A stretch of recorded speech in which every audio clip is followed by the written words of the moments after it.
اعوذ باللہ من الشیطان الرجیم بسم اللہ الرحمن الرحیم۔ پارہ نمبر 15 کا آغاز سورہ بنی اسرائیل سے ہوتا ہے۔ اس پارے میں بہت سے اہم واقعات کا تذکرہ ہے۔ سورہ بنی اسرائیل کی ابتدائی آیات میں اللہ جل جلالہ نے پیارے آقا صلی اللہ علیہ وسلم کے معراج کا تذکرہ فرمایا ہے۔ سبحان الذی اسریٰ بعبدہ لیلا من المسجد الحرام الی المسجد الاقصی۔ اسریٰ کہتے ہیں راتوں رات سفر کرنا، اور معراج کہتے ہیں زمین سے بلندی کی طرف، عرش بری کی طرف جانا۔ پیارے آقا کریم علیہ السلام کے معجزات میں سے جس طرح قرآن آپ کا معجزہ ہے، نبی کریم صلی اللہ علیہ وسلم کا معراج پہ جانا بھی بہت بڑا معجزہ ہے۔ اس سے آگے چل کے اگلی آیات بینات میں اللہ جل جلالہ انسان کو حکم دیتے ہیں وَقَضَىٰ رَبُّكَ أَلَّا تَعْبُدُوا إِلَّا إِيَّاهُ، اور تمہارے رب نے فیصلہ کر دیا ہے کہ اللہ تعبدوا الا إِيَّاهُ، کہ عبادت نہ کرو مگر صرف اسی ایک اللہ کی، وَبِالْوَالِدَيْنِ إِحْسَانًا، اور اپنے ماں باپ کے ساتھ حسن سلوکی سے پیش آؤ۔ اور آگے اس کی مزید وضاحت یوں فرمائی ہے اِمَّا يَبْلُغَنَّ عِندَكَ الْكِبَرَ أَحَدُهُمَا أَوْ كِلَاهُمَا، اگر وہ پہنچ جائیں تمہارے سامنے بڑھاپے کو، ان میں سے کوئی ایک یا دونوں، فَلَا تَقُلْ لَهُمَا أُفٍّ، ان کے سامنے کبھی اف بھی نہ کہو، وَلَا تَنْهَرْهُمَا، اور انہیں جھڑکو مت، وَقُلْ لَهُمَا قَوْلًا كَرِيمًا، اور ان سے نرمی کے ساتھ بات کرو، وَاحْفِظْ لَهُمَا جَنَاحَ الذُّلِّ، شفقت اور عاجزی کے ساتھ ان کے سامنے جھکے رہو، وَقُلْ رَبِّ ارْحَمْهُمَا كَمَا رَبَّيَانِي صَغِيرًا، اور یہ دعا کرتے رہو کہ اللہ ان دونوں پر ایسے ہی رحم فرما جیسے انہوں نے بچپن میں میری پرورش فرمائی تھی، مجھ پر رحم کیا تھا۔ تو اللہ کے حقوق کے بعد سب سے بڑا درجہ انسان کے لیے والدین کا ہے، اور پیارے آقا کریم صلی اللہ علیہ وسلم کی حدیث کا مفہوم ہے کہ رضا ربی فی رضا الوالدی و سخط ربی فی سخط الوالدی، کہ اللہ کی رضا چاہنی ہے تو اپنے ماں باپ کی رضا میں ہے، اور اگر ماں باپ ناراض ہیں تو اللہ جل جلالہ بھی اس سے ناراض ہوتے ہیں۔ ہاں، اس بات کا ضرور خیال رکھنا ہے کہ ماں باپ کی ہر وہ بات تسلیم کرنی ہے جو قرآن و سنت سے ٹکراؤ نہ کھانے والی ہو۔ اگر قرآن و سنت کے خلاف غیر شرعی کسی بات کا حکم دیتے ہیں تو وہ بات ماں باپ کی نہیں ماننی۔ قرآن واضح کہتا ہے کہ وَوَصَّيْنَا الْإِنسَانَ بِوَالِدَيْهِ إِحْسَانًا، ہم نے انسان کو وصیت کی کہ اپنے ماں باپ کے ساتھ حسن سلوکی سے رہے۔ ہاں، اگر وہ اسلام کے خلاف، شریعت کے خلاف کوئی بات کرتے ہیں، فرمایا کہ ان کی اس بات کو نہیں ماننا، لیکن پھر بھی دنیاوی اعتبار سے ان کے ساتھ اچھا سلوک کرنا ہے۔ اللہ تعالیٰ ہمیں اپنے ماں باپ کی فرما برداری نصیب فرمائے۔ سورہ بنی اسرائیل کی آیت نمبر 37 میں اللہ فرماتے ہیں وَلَا تَقْتُلُوا أَوْلَادَكُمْ خَشْيَةَ إِمْلَاقٍ، مفلسی، نداری اور غربت کے خوف سے اپنی اولاد کو قتل مت کرو۔ نحن نرزقهم وإياكم، ہم ان کو بھی رزق دیں گے اور تمہیں بھی رزق ہم ہی دیتے ہیں۔ ان قتلهم كان خطأ كبيرا، بے شک ان کو قتل کرنا یہ بہت بڑا گناہ ہے۔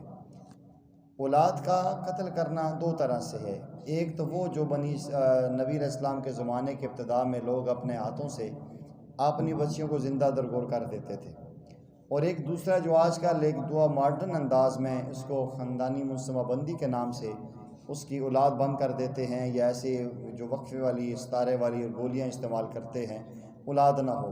یہ بات غلط ہے۔ کوئی اگر اس کے اندر معذوری ہے، کوئی ایسی بیماری ہے خاتون کی جس وجہ سے ڈاکٹر یہ کہتے ہیں کچھ تھوڑا سا درمیان میں آپ سپیس دے دیں، درمیان میں کوئی وقت گزار لیں، ہر سال بچہ نہ پیدا کریں، تو اس کا اور بہت سارے طریقے ہیں۔ مستقل طور پہ اس کی یوٹرس کو نکال دینا یا اس کے بچے بند کروا دینا، یہ چیز انتہائی نامناسب ہے۔ اللہ کے نظام کے اندر مداخلت کرنا ہے، اور اس کے آج سائنس بھی مانتی ہے، میڈیکل بھی مانتی ہے، جن لوگوں نے یہ معاملات کیے ہیں ایسی بیماریوں میں مبتلا ہوئے ہیں کہ ان کا نکلنا وہاں سے مشکل ہو چکا ہے۔ آگے چل کے اس کی اگلی آیات میں فرمایا کہ وَلَا تَمْشِ فِي الْأَرْضِ مَرَحًا، اے انسان زمین میں اکڑ اکڑ کے مت چلو، اِنَّكَ لَن تَخْرِقَ الْأَرْضَ وَلَن تَبْلُغَ الْجِبَالَ طُولًا، کہ تم اکڑ کے نہ تو پہاڑوں تک اوپر پہنچ سکتے ہو بلندی میں، اور نہ تیز قدم رکھ کے زمین کو پھاڑ سکتے ہو۔ تکبر اللہ کی شان ہے، الکبر رداہی، فرمایا تکبر میری شان ہے، میری چادر ہے، جو میری تکبر کی چادر کو چھیننے کی کوشش کرتا ہے میں اس کی گردن توڑ دیتا ہوں۔ اور یہ دنیا کا اصول ہے، جس انسان نے تکبر کیا ہے، آج ہمارے آنکھوں کے سامنے وہ ساری چیزیں ہیں کہ اللہ نے ایسا حشر کیا ہے کہ اس کی نسلیں بھی یاد کریں گی کہ ہمارے بڑوں کے ساتھ کیا ہوا ہے۔ تو انسان کو ہمیشہ عاجزی اور انکساری کے ساتھ چلنا چاہیے۔ ایک بڑا عمدہ اور بہترین جملہ ہے کہ جو درخت پر ثمر ہیں وہ پھل اٹھا نہیں سکتے، اور جن کے ساتھ پھل نہیں ہے وہ گردن جھکا نہیں سکتے۔ اور عام طور پہ یہ بھی جملہ کہتے ہیں کہ جن درختوں کے ساتھ پھل ہوتا ہے وہ جھکتے ہیں، مطلب جس انسان کے اندر اعمال ہوتے ہیں، کوالٹی ہوتی ہے، صفات ہوتی ہیں، وہ جھک کے چلتا ہے۔ اور پیارے آقا کریم علیہ السلام کا معمول یہ تھا کہ صحابہ فرماتے ہیں آپ یوں گردنیں نگاہیں جھکا کے پیارے آقا چلا کرتے تھے۔ انسان کو عاجزی انکساری والی زندگی گزارنی چاہیے۔ یہ پیارے آقا فرماتے ہیں من تواضع للہ فقد رفع اللہ، جو انسان اللہ کے لیے عاجزی کرتا ہے اللہ تعالیٰ اس کو بلندی عطا فرماتے ہیں۔ آگے چل کے اس کی آیت نمبر 71 میں فرمایا کہ یوم ندعو کل اناس بامامہم، قیامت کے دن ہر انسان کو اس کے پیشوا کے ساتھ، اس کے لیڈر کے ساتھ بلایا جائے گا۔ اب ہر انسان فیصلہ کر لے کہ میں کس کے پیچھے چل رہا ہوں۔ جو انسان پیارے آقا کریم علیہ السلام اور صحابہ کرام کے پیچھے چلتا ہے، ان کی سنت کو اپناتا ہے، تو قیامت کے دن صحابہ کرام قیادت کریں گے، پیارے آقا قائد ہوں گے، اور یہ ان کے لواء الحمد کے پیچھے پیچھے جھنڈے میں جائے گا۔ لیکن جو آدمی رسم و رواج میں چلے گا، نفسانی خواہشات پہ چلے گا، تو پھر یہ شیطان کی قیادت میں جائے گا کہ شیطان نے ہمیشہ نفسانی خواہش پر چلا ہے، اس نے رحمانی راستے کو چھوڑا ہے۔ تو ہر انسان کو سوچنا چاہیے کہ دنیاوی اعتبار سے بھی ہم اسے اپنا لیڈر مانیں جو کل جس کے ساتھ کھڑے ہوئے مچھے لگیں، اور دینی اعتبار سے بھی ہم اس کو پیشوار مقتدا بنائیں کہ جو کل قیامت کے دن پیارے آقا کے سامنے جب حاضر ہوں اپنے بڑوں کے ساتھ، تو ہمیں فخر سے سر بلند ہو، یہ نہ ہو کہ شرمندگی سے منہ چھپانا پڑے۔ چاہے دنیاوی اعتبار سے، سیاسی بنیاد پہ بھی، یہ کوئی سیاسی جملہ نہیں ہے، لیکن قرآن کے الفاظ واضح کہتے ہیں کہ جس کا جو لیڈر ہوگا اس کے ساتھ جائے گا۔ اور دینی اعتبار سے کوئی پیر و مرشد پکڑنا ہے تو کم از کم اتنا تو ہو کہ سنت کا نور نظر آئے۔ آج ایسے لوگوں کو پکڑا ہوا ہے جن کے چہرے پہ داڑھی نہیں ہے، جن کے منہ سے کبھی نسوار ٹپک رہی ہے، کہیں سے جو ہے نا چرس کے اور بھنگ کے سوٹے نکل رہے ہیں، یہ بڑی پہنچی سرکار ہے، نالوں اور گندگی میں لتھڑے ہوئے ہیں، یہ اللہ کا ولی ہے۔ اگر یہی ولایت ہے تو پھر لئی کے اندر تو تبرک ہے، پھر وہاں سے پہنچ جانا چاہیے۔ گندگی تبرک نہیں ہوا کرتا، گندے لوگ اللہ اور اس کے رسول سے دور ہوا کرتے ہیں۔ پیارے آقا کریم علیہ السلام کو تو ایک اسمیل محسوس ہوتی ہے، وہ پسند نہیں کرتے تھے، پسینے کی بو بھی آپ کو اچھی نہیں لگتی تھی۔ ہم کیسے سمجھیں کہ گندگی میں بیٹھا ہوا ہے جو مہینوں غسل ہی نہیں کرتا وہ اللہ کا ولی ہے؟ تو ہمیں سوچنا چاہیے کہ ایسے لوگوں کے پیچھے جاتے ہیں تو کل قیامت کے دن ہمیں سوچنا چاہیے ان گندوں کے ساتھ ہی ہم نے جانا ہے۔ تو پیارے آقا صاف ستھرے ہیں، اور آپ نے فرمایا کہ الطہارۃ شطر الایمان، یہ پاکیزگی تو صاف ستھرا آدھا ایمان ہے۔ ہمیں صاف ستھرا عالم، اللہ کا ولی جو نمازی ہو، متقی، پرہیزگار ہو، جس کے پاس بیٹھنے سے ہماری زندگیوں میں انقلاب آئے۔ یقین کریں آج لوگوں کا ذہن یہ بنا ہوا ہے کہ بندے کسی کے پاس جاتے ہیں کہ نہیں یار یہ تو مولوی ہوئے، یہ تو عالم ہے یار، اس نے کوئی یہ جیسنگیا جی ملنگ ہوا ہے جس نے لالا ٹپک رہی ہونا چاہیے، تو یہ صاف ستھرا بندہ ہے، سن وہ چاہیے نہیں۔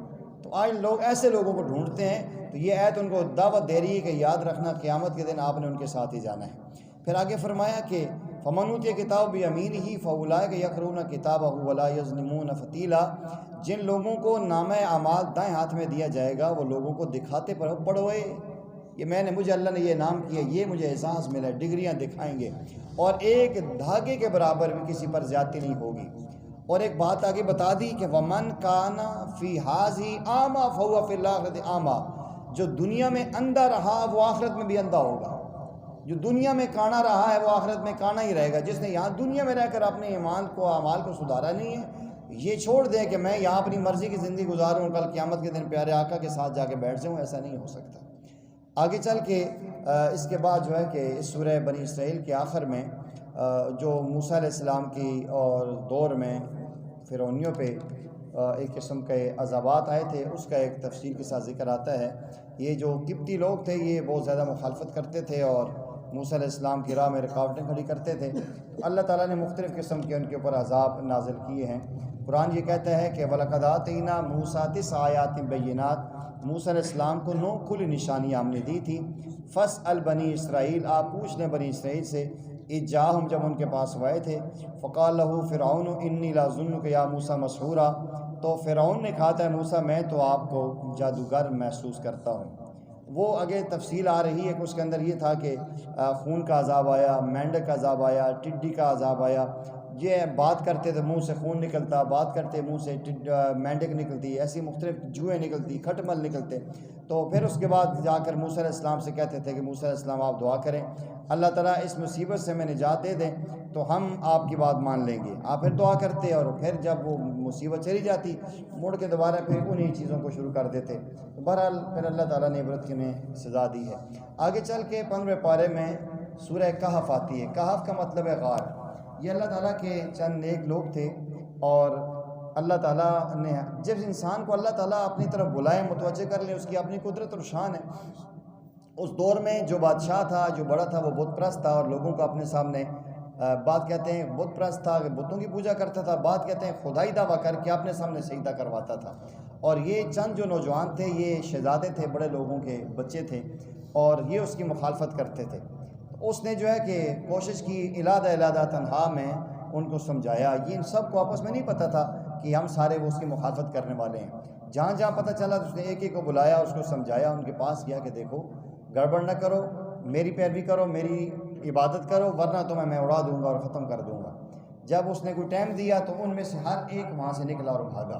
اس نے کہا کہ یہاں سے بھاگ کے نکلتے ہیں تو چلو یہاں سے جان چھوٹ جائے گی اور پھر ہم جا کے تنہائی میں کی عبادت کریں گے. ایک بھی نکلا، دوسرا بھی نکلا، تیسرا بھی نکلا، چوتھا بھی نکلا. قرآن کہتا ہے کہ 4 تھے، 5واں ان کے ساتھ کتا تھا، 5 تھے، 6واں کتا تھا، 6 تھے، 7واں کتا تھا، 7 تھے، 8واں ان کے ساتھ کتا تھا. یہ ایسی ترتیب ہوئی کہ یہ لوگ ایک جگہ بیٹھے، ایک جا کر بیٹھا، دوسرا کے بیٹھا، تیسرا بیٹھا. اس نے کہا یہ خیر تو ہے، کیوں تنہا پریشان بیٹھ؟ یار چھوڑ، میری اپنی مسئلہ ہے، تو کیا مسئلہ ہے یار؟ کوئی میرا اپنا تم چھوڑ دو. جب دوسرے کو پرکھا اس نے کہا یار مسئلہ یہ ہے کہ یہ اپنے سامنے سجدہ کرواتا ہے اور ہم اللہ کے علاوہ کسی کا سجدہ مانتے ہی نہیں ہیں. اس نے کہا بھائی یہ تو میرا بھی موقف ہے. اس نے کہا میرا بھی یہ موقف ہے، اب کیا کریں؟ اس نے کہا یہاں رہیں گے تو یہ ظالم ہمیں مارے گا، یہاں سے بھاگتے ہیں، کسی غار میں پہنچتے ہیں. یہ بھاگتے بھاگتے جا رہے تھے تو راستے میں دیکھا ایک چرواہا بکریاں چرا کے واپس آ رہے ہیں. تو اس نے کہا کدھر جا رہے ہیں؟ انہوں نے بتایا یار مسئلہ یہ ہے کہ ہمارے دل میں اللہ نے بات ڈالی ہے، ہم ایک اللہ کی عبادت کرتے ہیں، اللہ کے علاوہ ہم کسی کو خدا نہیں مانتے. یہ بادشاہ جو ہمارا ہے یہ ہمیں اپنے سامنے سجدہ کرواتا ہے. تو اس نے کہا جی یہ میرا بھی تو یہ عقیدہ ہے. انہوں نے کہا میں بھی چلتا ہوں. اس نے بکریاں وہیں چھوڑی، وہ ان کے ساتھ چل پڑا. جب یہ 7 بندے بھاگتے بھاگتے جا رہے ہیں، چلو اس کے آنے سے شام پڑنے سے پہلے پہلے کسی غار میں جا کے چھپ جائیں، پھر وہاں بیٹھ کے ترتیب بناتے ہیں کدھر جانا ہے اور کہاں جانا ہے. تو دیکھا کہ اس کا کتا بھی پیچھے چل پڑا. اس نے کتے کو مارا، کتا پھر آیا، کتے کو مارا، کتا پھر آیا. اس نے کتے کو کہا کہ جاتا کیوں نہیں ہے، ہمارا پیچھے چھوڑتا کیوں نہیں ہے؟ اللہ نے کتے کو زبان دی. اس نے کہا کہ تم کدھر جا رہے ہو؟ اس نے کہا ہم انسان ہیں، ہم ایک اللہ سے پیار کرتے ہیں اور ہم اللہ کی محبت میں جا رہے ہیں. اس نے کہا آپ اللہ سے پیار کرتے ہیں تو میں اللہ والوں سے پیار کرتا ہوں، مجھے بھی ساتھ آنے دو، مجھے نہ رہو. وہ کتا بھی ساتھ چل پڑا. قرآن کریم کی اس سورہ کہف کی آیت کہتی ہے کہ بہرحال وہ پھر گئے اور غار کے اندر بیٹھے، اور کتا جو ہے کہ غار کے دہانے پہ ایسے ہاتھ پھیلا کے بیٹھ گیا، اگلے پاؤں ایسے، اور اللہ تعالیٰ نے ان کو وہاں سلا دیا. بعض میں آتا ہے کہ اللہ نے موت تو نہیں دی، سلا دیا. 309 سال کے بعد اللہ تعالیٰ نے ان کو بیدار کیا. اچھا ان کے پاس اپنی کرنسی بھی تھی، اپنا سارا سسٹم تھا. تو یہ جو پیچھے بادشاہ تھا اس نے اپنی تختی پہ ان کے نام لکھوا دے، کندہ کر کے رکھوا دیے کہ ہمارے باغی ہیں، جب بھی کسی کو ملے کہ ان کو سزائے موت دیں گے، ان کو ختم کرنے. بہرحال 309 سال تک یہ سوئے رہے. 309 سال کے بعد اللہ نے ان کو اٹھایا. اور حدیث میں آتا ہے کہ قرآنی آیات میں بھی آتا ہے، وقت بہت لمبا لگ جائے گا. اللہ ان کی کروٹیں بدلتے رہے. ایک کروٹ پہ انسان پڑے رہنا تو اس کی مٹی کھا جاتی ہے، سسٹم ہو جاتا ہے. تو کروٹیں بدلتے رہے اور 309 سال کے بعد اللہ تعالیٰ نے ان کو بیدار کیا. اچھا قرآن یہ کہتا ہے کہ وَتَرَى الشَّمْسَ إِذَا طَلَعَتْ تَزَاوَرُ عَنْ كَهْفِهِمْ ذَاتَ الْيَمِينِ وَإِذَا غَرَبَتْ تَقْرِضُ ذَاتَ الشِّمَالِ. جب سورج آتا نا تو غار سے یوں پھر جاتا کہ کرنا لگے، جاگ نہ جائے. غروب بھی ہوتا تو سائڈ سے اتر جاتا. اسی انداز میں کوئی جنگل میں بندہ جاتا تو ایسے کتے کو دور سے دیکھتا بھاگ جاتا کہ حملہ ہی نہ کر دے.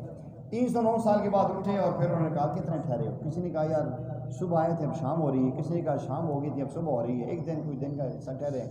انہوں نے کہا یار باقی باتیں بعد میں کریں گے، ایسا کرو کہ کسی بندے کو بھیجو جا کر بازار سے کھانا شانا لے آئے اور بھوک لگی کوئی کھانا کھا لے. ساتھ اس کو کہا جی کہ خیال رکھنا کہیں ایسا نہ ہو پکڑے نہ جائیں، اگر کہیں پکڑے گئے تو ہمارا پتہ نہیں بتانا. انہوں نے کہا ٹھیک ہے. اب یہ ڈرتا ڈرتا ڈرتا بیچارہ وہ یہی سمجھ رہا ہے کہ وہی بادشاہ ہے، وہی ظالم ہے، کہیں پتہ نہ چل جائے. بازار میں گیا تو اسے بازار عجیب سا لگا. وہی بازار، اسی بازار میں رہتے تھے، دکانیں عجیب عجیب سی لگیں، لوگ عجیب عجیب سے لگے. ڈرتے ڈرتے دل کے اندر خوف ہے، بیچارہ اسام کا ڈرا ہوا رسی سے بھی ڈرتا ہے. ایک بندے سے اس نے کہا گوشت نہیں لانا، یہ حرام گوشت ہوتا ہے، فلاں چیز کوئی ایسی چیز لینا. جو ہی اس نے پوچھا کس چیز کا دام اور اس سے چیز خریدی، تو اس کے بعد جب اس کو پیسے دیے، سکہ دیا، تو وہ 3 صدی پرانا سکہ. اس نے کہا بابا خیر تے یہ پیسے کدھر سے لائیں؟ اس نے کہا بھائی میرے اپنے ذاتی پیسے ہیں، کل میری جیب میں تھے، ہم لے کر نکلے ہیں. اس نے کہا تو پاگل ہے، یہ 300 سال پرانی سکہ دکھا رہا ہے، کچھ دیکھ سے ملی ہے، تو کہتے یہ میرے پاس تھے. یوں کرتے کرتے 2 4 6 دکاندار اکٹھے ہو گئے. اچھا جب ان کے سامنے آئے یہ بیچارہ ڈر گیا. پہلے تو یہی سمجھا کہ اب میری تو گئی، میں تو گیا، اب تو نہیں بات چیت چھوڑیں گے. انہوں نے کہا نہیں ڈرو نہیں یار، کوئی بات ہے. اس وقت جو شہر کا گورنر تھا، بڑا تھا، اس سے بات پوچھی. انہوں نے کہا جی اس طرح بندہ ہے اور یہ ایسی باتیں کرتا ہے، یہ پیچھے انتظار کر رہے ہیں، وہ آیا نہیں ہے. تو جب اس نے آیا، اس نے کہا ڈرو نہیں، گھبراؤ نہیں. اس وقت وہ بہت بڑے ایک پرابلم میں بنے ہوئے تھے. اس وقت جو بادشاہ تھا وہ اللہ کا ولی تھا، نیک بندہ تھا. اور اس دور میں ایک نیا فتنہ اٹھا تھا. وہ لوگ یہ کہتے تھے کہ جو بندہ مر جائے نا وہ ختم ہو جاتا ہے، اس کے بعد دوبارہ وہ اٹھ نہیں سکتا. وہ مرنے کے بعد دوبارہ اٹھائے جانے پہ لوگ یقین نہیں رکھتے تھے. وہ اللہ تعالیٰ سے دعائیں مانگتا تھا کہ اللہ جی میری یہ رایا ساری گمراہ ہو رہی ہے، کوئی ایسا کرامت ہو جائے، کوئی ایسا معجزہ نظر آ جائے کہ اس بڑی مصیبت سے ہم جان چھوٹ جائے. وہ اچانک جب یہ مل گیا، اس نے معلومات پوچھی، ملیحہ، تلمیحہ، ان کے نام ہے، نام اس نے پوچھا ہے. وہ جو پیچھے نیک، وہ تو بچہ ختم ہوا. جو نیک لوگ آئے یہ انہیں اپنا ہیرو سمجھتے تھے، وہ بڑے اللہ کے ولی تھے. یہ ہمارے نسلوں میں کوئی بڑے لوگ تھے، 300 سال پہلے گزر گئے ہیں. جب ایک نام پوچھا تو لوگوں کو بتاؤ یہ تو ملیحہ ہے، یہ تلمیحہ ہے، یہ فلاں. لوگوں میں تو خوشی لہر روکی کہ وہ آج سے 300 سال پرانے بزرگ آ گئے. آج اگر ہم یہاں بیٹھے ہمیں پتہ چلے شیخ عبدالقادر جیلانی آ گئے، کیا کیفیت ہے. کوئی بندے کو پتہ چلے پیر میرے علی شاہ صاحب آ گئے ہیں، انسان کی کیا ہی کیفیت ہوتی ہے. لوگ سارے اکٹھے ہو گئے، ان کا استقبال کیا، کوئی ہاتھ چوم رہا ہے، کوئی ان کے جسم کو مس کر رہا ہے. تو انہوں نے پوری ڈیٹیل بتائی کہ ایسا مسئلہ یہ ہے کہ ہمارے ساتھی وہاں ہیں اور یہ معاملہ فلاں غار میں ہے. تو وہ بادشاہ بھی چلا، اس کی پوری رعایا اور پبلک ان کے استقبال کے لیے گئی. اچھا کھانا شانا تو رہ گیا. اب آگے والے یہ سمجھتے رہے کہ بیچارہ ہمارا بندہ پکڑا گیا. اب جو ہی ان سے کہا کہ آپ ذرا باہر ٹھہریں، میں اندر جاتا ہوں، مجھے تو میں سیٹسفائز ہو گیا ہوں، مجھے پتہ چل گیا ہے. وہ اندر ڈرے ہوئے ہیں کہ مسئلہ نہ ہو، تو اس لیے مجھے اندر جانے دیں. اس کے بعد میں ان کو تیار کر کے آتا ہوں، پھر آپ نے میرے ساتھ اندر جانا ہے. وہ جو ہی دروازے سے اندر دیکھا تو خالی ہاتھ. میں نے کہا خیر نہیں، پکڑا گیا.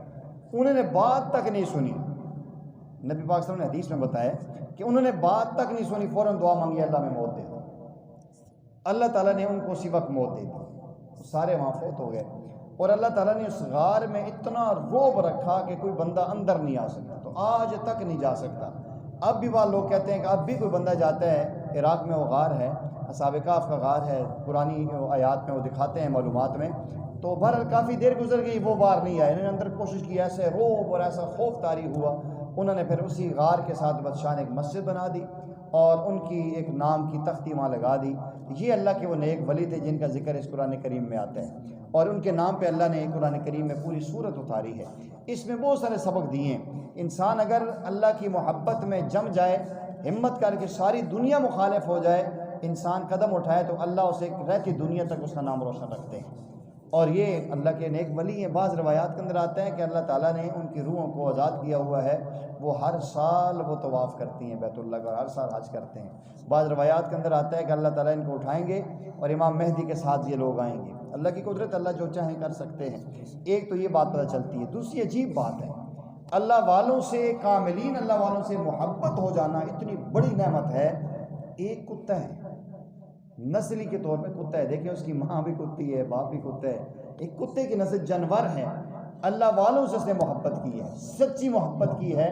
یہ اصحاب کہف کا کتا بھی جنت میں جائے گا، اور جائے گا انسانی روپ میں. وہ جو گزشتہ آیات میں ہم نے پڑھا تھا نا، بلعم بعور، جس کو اللہ نے اسم اعظم کی طاقت دی تھی اس نے غلط استعمال کیا، اور اللہ نے کہا کہ اس کی مثال تو کتے کی طرح ہے.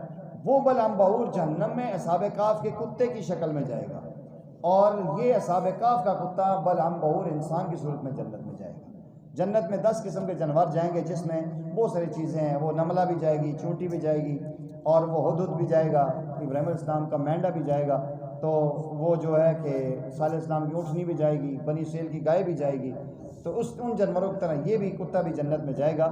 اس آیات سے ہمیں یہ بتایا کہ اگر انسان صدق کے دل سے اللہ والوں سے پیار کرے، ان کی دفاع اور پہرا دے، تو اللہ اس کا ایک جانور کو جنت میں بھیج سکتے ہیں.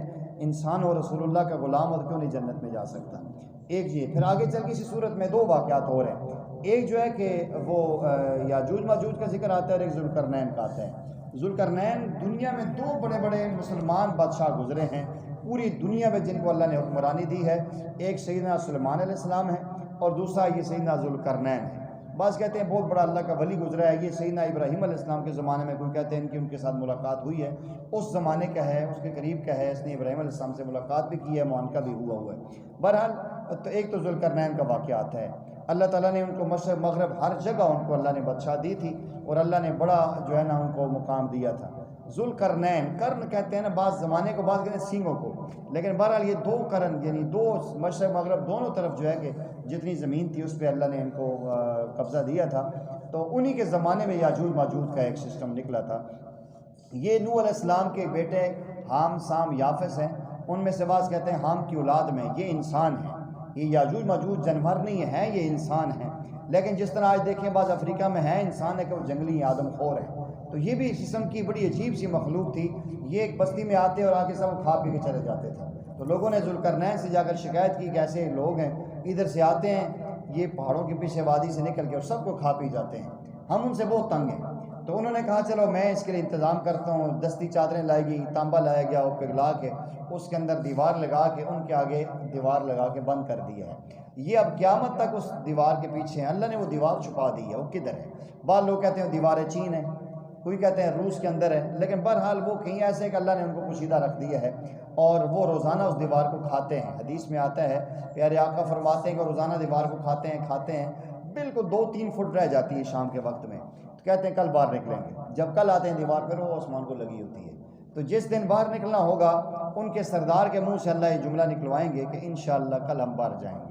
تو جب وہ صبح آئیں گے تو دیوار چھوٹی سی ہوگی، 2 منٹ لگائیں گے اٹھا لیں گے، پھر وہ آئیں گے ہماری بستیوں میں اتریں گے، اور حدیث میں آتا ہے کہ وہ دریاؤں سے گزریں گے اور دریاؤں کا پانی پی جائیں گے اور محسوس ہوگا کہ گزرے گا یا کس دور میں یہاں پانی ہوا کرتا تھا، ایسے بالکل چوس لیں گے اور ہر چیز کھا پی لیں گے اور پوری دنیا میں آئیں گے، جو چڑھے گا لکڑ پتھر انسان سب کچھ کھا پی جائیں گے، اور اس سے انسانیت بہت تنگ ہوگی، اور پھر اللہ تعالیٰ جو ہے کہ ان کو ایک بیماری لگائیں گے، اس بیماری میں وہ مریں گے، اور اس مرنے کے بعد یعنی وہ سارے نیچے پھیل جائیں گے، تو اللہ تعالیٰ پرندے بھیجیں گے، ایک ہی پرندہ اس بلاک کو اٹھا کے دور پھینکے گا، پھر اس کے بعد 40 دن بارش ہوگی، دنیا صاف ستھری ہوگی، پھر عیسیٰ علیہ السلام کا ظہور ہوگا، اس کا ذکر یاجوج ماجوج کا بھی اس میں آتا ہے اور اس کے ساتھ ذوالقرنین کا بھی آتا ہے، اور اس کے ساتھ ساتھ ایک اور ذکر آتا ہے حضرت خواجہ خضر علیہ السلام کا اور سیدنا موسیٰ علیہ السلام کا، ان کو آپس کا ایک مکالمہ ہوا تھا، بہرحال اس کی ہم ڈیٹیل میں نہیں جاتے کیوں ہوا تھا، لیکن اللہ تعالیٰ نے چند باتیں ہمیں سمجھائی ہیں۔ ایک ہوتا ہے صاحب شریعت بندہ جسے اللہ شریعت عطا کریں، ایک وہ ہوتا ہے جسے اللہ علم لدنی عطا کرتے ہیں۔ موسیٰ علیہ السلام صاحب شریعت ہیں، پیغمبر ہیں، اور خواجہ خضر کے بارے میں بعض لوگوں نے کہا یہ بھی پیغمبر ہیں، خواجہ خضر علیہ السلام، تو وہ زندہ ہیں، وہ ابھی تک زندہ ہیں، اور اللہ تعالیٰ نے چند پیغمبروں کو زندہ رکھا ہے۔ 3 پیغمبر آج کائنات میں زندہ ہیں، ایک پیغمبر عیسیٰ علیہ السلام ہے جو آسمانوں پہ ہیں، اور ایک دوسرے پیغمبر ادریس علیہ السلام وہ بھی جنت میں ہیں، زندہ، ان پہ موت نہیں آئی، اور تیسرے خواجہ خضر ہیں جو دنیا میں ہیں۔ پانیوں کا کنٹرول ان کے پاس ہے۔ بعض روایات کے اندر آتا ہے کہ جس انسان کے عزیز اور اقارب فوت ہو جاتے ہیں، ماں باپ، کوئی قریبی رشتہ دار، بڑا دل دکھی ہوتا ہے، اور کچھ دن کے بعد اس کے دل سے وہ غم ختم ہو جاتا ہے، اللہ نے انہیں ایسی طاقت دی ہے کہ وہ آگے اس کے دل پہ ہاتھ پھیرتے ہیں اور دل کا غم اس کا کافور ہو جاتا ہے۔ کئی لوگوں نے ایسے اللہ والے دیکھیں جو دریاؤں کے اوپر، کسی نے اللہ والے کو دیکھا سفید لباس میں دیکھا، تو یہ دریاؤں کا کنٹرول اللہ نے خواجہ خضر علیہ السلام کو دیا ہوا ہے، تو ان کے بارے میں آتا ہے کہ وہ دنیا میں موجود ہیں۔ موسیٰ علیہ السلام کا اور ان کا آپس میں مکالمہ ہوا تھا، تو موسیٰ علیہ السلام نے اللہ تعالیٰ سے، یا کسی نے یوں روایات کے اندر آتا ہے کہ موسیٰ علیہ السلام سے کسی نے پوچھا کہ اس وقت کائنات میں سب سے بڑا عالم کون ہے، تو موسیٰ علیہ السلام نے فرمایا میں ہوں، کہ میں پیغمبر ہوں، اور میرے یعنی یقیناً اس امت کا جو پیغمبر ہوتا ہے سب سے بڑا عالم ہوا کرتا ہے، تو اللہ تعالیٰ نے فرمایا نہیں موسیٰ، آپ سے بڑا عالم اور بھی ہے، تو موسیٰ علیہ السلام کے دل میں شوق پیدا ہوا، اللہ میں دیکھنا چاہتا ہوں، تو فرمایا کہ فلاں علاقے میں ہے، اور ایک نشانی بتائی کہ یہ آپ ایسا کریں، یوشع بن نون آپ کے ساتھ ہیں، اور ایک مچھلی تلی اور لے کر گئے، تو وہ ایک جگہ بیٹھ کر انہوں نے کھانا کھایا، کھانا کھانے کے بعد آدھی مچھلی کھائی اور آدھی رہ گئی، تو موسیٰ علیہ السلام نے فرمایا کہ میں ذرا آرام کرتا ہوں۔ یوشع بن نون علیہ السلام ان کے خادم میں بیٹھے ہوئے ہیں، تو جو آرام کر رہے تھے تو وہ مچھلی زندہ ہوئی، اور وہ دریا کے اندر غار بنا کے اندر چلی گئی۔ اب موسیٰ علیہ السلام جب اٹھے اور ان کو یاد ہی نہیں رہا، بلا دیا گیا، وہ آگے چلے تو فرمایا جو پیچھے سفر کر کے ہم آئے ہیں بس 2 منٹ میں ختم کرتا ہوں اس کو، یہی ختم ہوتا ہے۔ تو انہوں نے کہا یار پیچھے اتنا لمبا سفر کر کے آئے ہیں تو یہاں تو ہم تھکے نہیں ہیں، آگے جو ہی چڑھنے قدم نہیں اٹھائے جا رہا ہے۔ انہوں نے کہا وہ مچھلی کدھر ہے؟ کہا حضرت وہ تو پیچھے چلی گئی۔ کہا اللہ کے ولی وہ جو ہمارا وہ بحرین جگہ تھی 2 پانی ملنے والے، وہ آب حیات تھا، وہ آب حیات اس کے اوپر پڑا ہے تو اسے وہ زندہ ہو گئی، ہم نے اسی جگہ جانا ہے، وہاں تو خواجہ خضر موجود ہیں۔ واپس آیا تو جو ہی سامنے آیا تو ان کا موسیٰ کیسے ہو؟ انہوں نے کہا جی تو آپ کو کس نے بتایا میرا نام موسیٰ ہے؟ فرمایا جس نے آپ کو بھیجا اسی نے بتایا کہ موسیٰ آ رہا ہے۔ پھر آپس میں بات چیت ہوئی، انہوں نے کہا جی میں کچھ وقت آپ کے ساتھ رہنا چاہتا ہوں۔ تو خواجہ خضر نے کہا کہ موسیٰ علیہ السلام آپ میرے ساتھ نہیں رہ سکتے، انک لن تستطیع معی صبرا۔ انہوں نے کہا نہیں میں صبر کروں گا۔ فرمایا نہیں چل سکتے، نہیں میں کروں گا۔ چل پڑے، چلو چلتے ہیں۔ جو ہی آئے تو آپ وہاں بیٹھے تو آگے دریا سے پار جانا تھا، ایک کشتی خوبصورت بہترین کشتی آئی، اور جو ہی خواجہ خضر کو دیکھا اور ان موسیٰ علیہ السلام کو دیکھا، وہ موسیٰ علیہ السلام کو تو نہیں جانتا تھا، بہرحال اس نے کہا جی آپ تشریف لائیں۔ انہوں نے کہا جی ہم نے پار جانا ہے تو کیا کرایہ لوگ؟ اس نے کہا کرایہ میں آپ سے نہیں لیتا۔ تو جو ہی دریا کے درمیان میں پہنچی تو خواجہ خضر نے اٹھایا کلاڑا اور کشتی کو توڑنا شروع کیا۔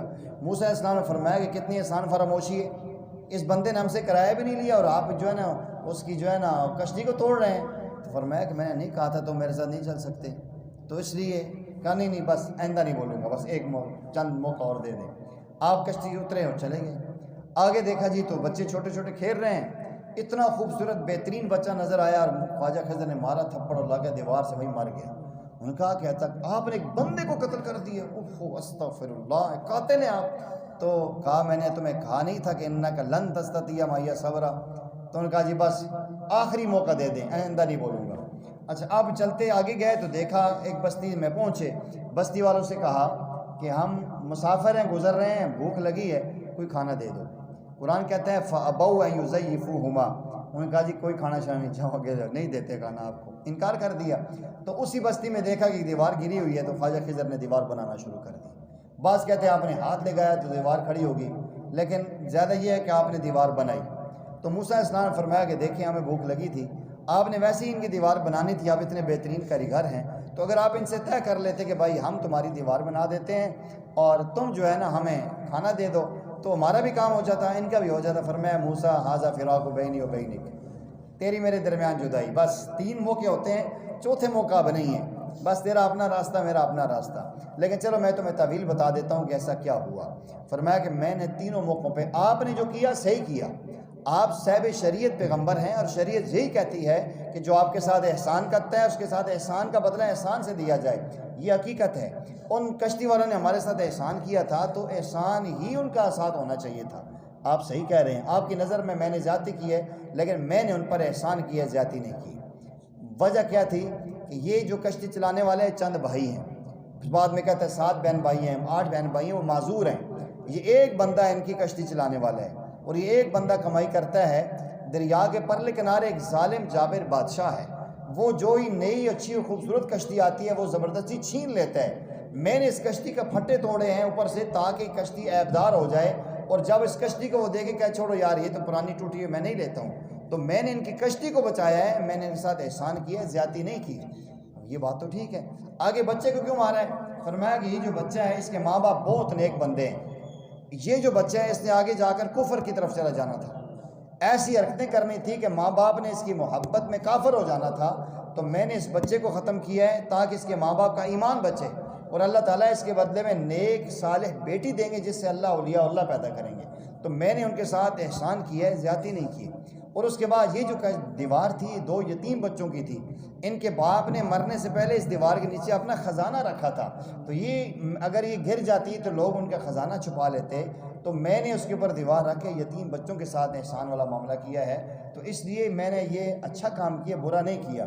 اب موسیٰ علیہ السلام نے فرمایا کاش میں نہ بولتا اور بہت سارے راز کھلتے، اور پیارے آقا کریم علیہ السلام نے فرمایا کہ اگر میرا بھائی موسیٰ تھوڑا صبر کرتا تو پتہ نہیں کتنے علمی نقطے ہمیں مل جاتے۔ تو یہاں سے بھی اللہ تعالیٰ نے ایک بات ہمیں سمجھائی ہے کہ بسا اوقات یہ ہوتا ہے جو اللہ والے ہوتے ہیں اولیاء اللہ اور کاملین، دیکھیں اس میں کبھی ہم یہ مقابلہ نہیں کرتے کہ موسیٰ علیہ السلام افضل ہیں یا خواجہ خضر۔ موسیٰ علیہ السلام صاحب شریعت پیغمبر ہیں، ان کی افضلیت میں شک ہی نہیں ہے، وہ ایک اللہ کے کلیم اللہ ہیں، لیکن اللہ نے دکھایا کہ ایک علم ہوتا ہے ظاہری، ایک علم ہوتا ہے باطنی۔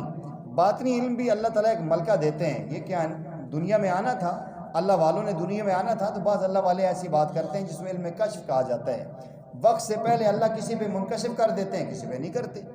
پیارے آقا نے فرمایا کہ اتقوا فراست المؤمن فانه ينظر بنور اللہ، کہ مومن کی نگاہ سے ڈرو، اللہ کے نور سے دیکھتا ہے۔ جس طرح سیدنا عمر مسجد نبی کے ممبر پہ بیٹھے ہیں، کھڑے ہیں، اور وہ ایران دیکھ رہے ہیں کہ یا ساریہ الجبل، ساریہ پہاڑ کی طرف ہو جا، درمیان میں پہاڑ بھی ہیں، درمیان میں اتنا فاصلہ بھی ہے، وہ اللہ نے دکھایا ہے۔ تو یہ اللہ والوں کو اللہ کی نگاہ دکھاتے ہیں، ہم نہیں ایکسیپٹ کرتے، ہمارا ذہن نہیں مانتا اس بات کو۔ میں مانتا ہوں، عام لوگ نہیں مانتے، انہیں کتنے ہو سکنے جی۔ ڈاکٹر نگاہ اٹھا کے کہتے ہیں بھائی آپ کو ٹی بی ہے، ڈاکٹر کہتا ہے بھائی آپ کو یرکان لگ رہا ہے، بھائی آپ کا معدہ خراب ہے، ممکن ہے۔